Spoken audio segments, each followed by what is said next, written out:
T'es qui, toi? Je suis Amandine Orban. Je raconte, j'écris des histoires, je cherche. Parfois je me perds, parfois je trouve. Je suis maman, j'habite à la campagne. Je suis belge. Voilà pour un début. Raconter des histoires, ça a commencé comment? Il y a quelques années, j'étais à une formation.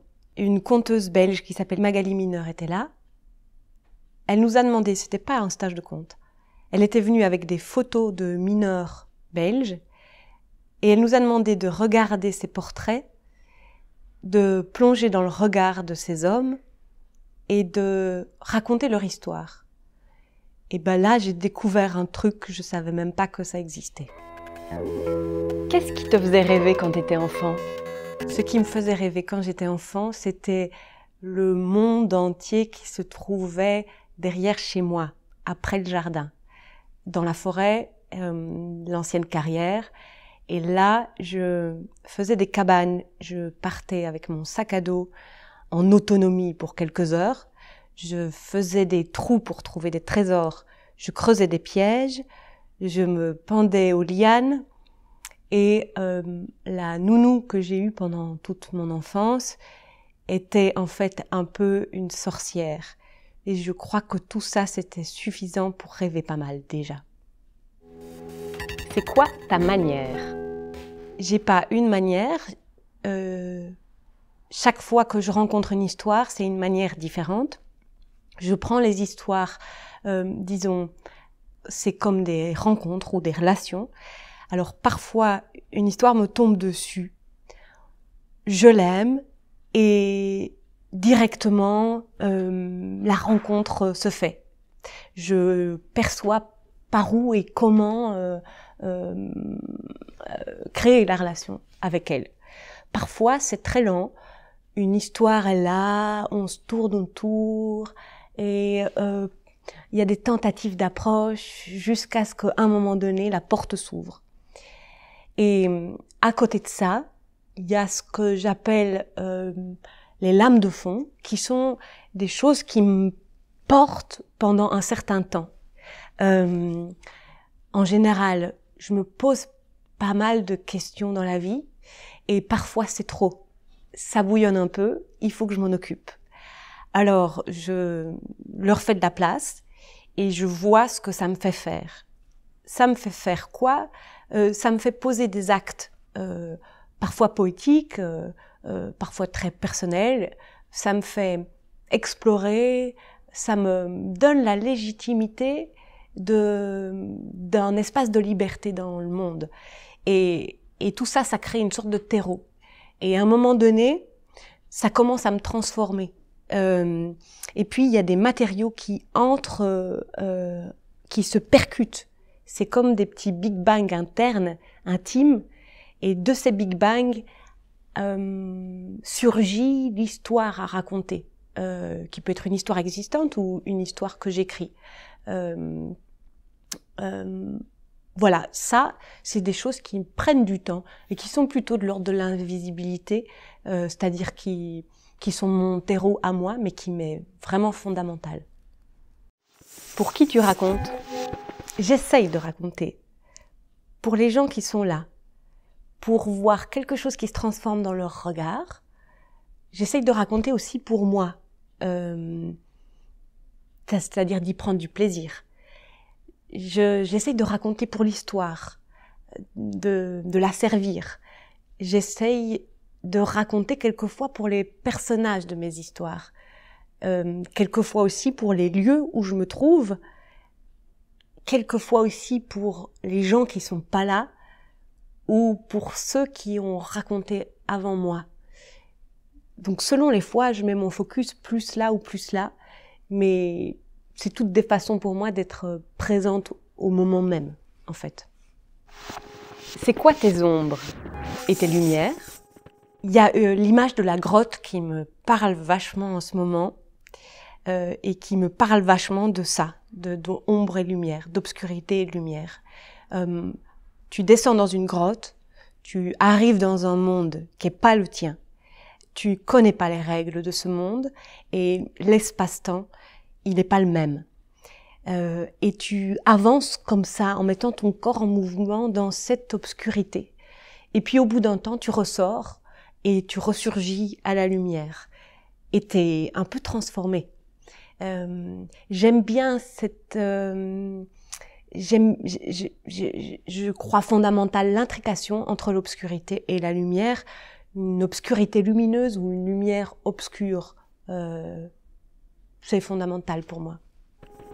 Quelles histoires tu aimes? J'aime les histoires qui me tombent dessus, qui viennent me chercher. En général, quand moi je les cherche, ça marche pas tout aussi bien. J'aime les histoires qui sont portées par certains conteurs. C'est-à-dire qu'il y a des histoires que je trouve super dans la bouche de ces conteurs ou de ces conteuses, mais que je peux pas raconter moi. J'aime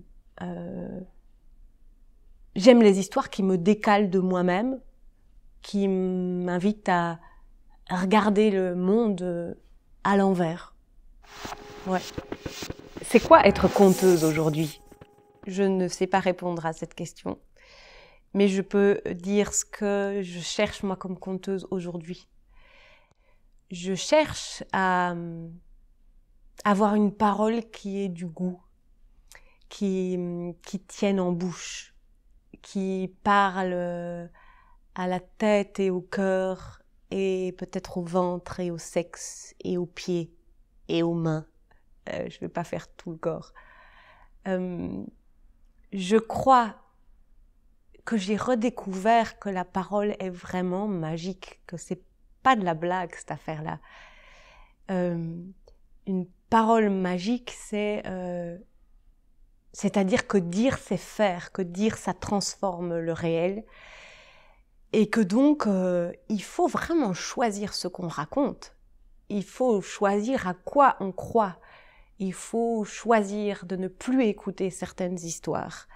Ça, j'y crois. Je crois aussi que quand on fait du poétique, on peut toucher au politique et inversement. Et j'aime cette intrication-là, entre l'intime, le politique et le poétique.